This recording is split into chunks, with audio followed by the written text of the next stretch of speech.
Сәлем достар, біз бүгін етсіз макарон дайындайтын боламыз.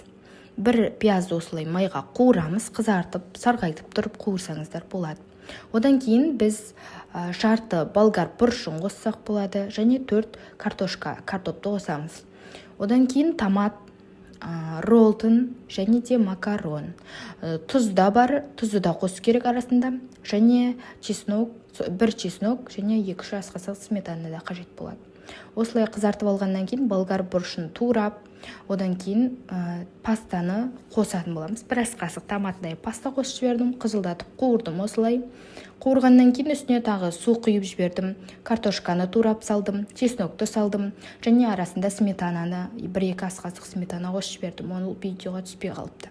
Сосын үстіне тағы да су қосып жібереміз, жақсылап тұрып.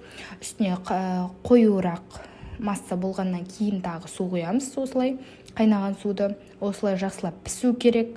Жартылай піскен кезде үстіне тағы макаронды салып жібереміз. Біз дайын болғанын күтеміз. Менде осылай дайын болды. Астарыңыз дәмді болсын. Каналға жазылуды ұмытпаңыздар. Сау болыңыздар достар.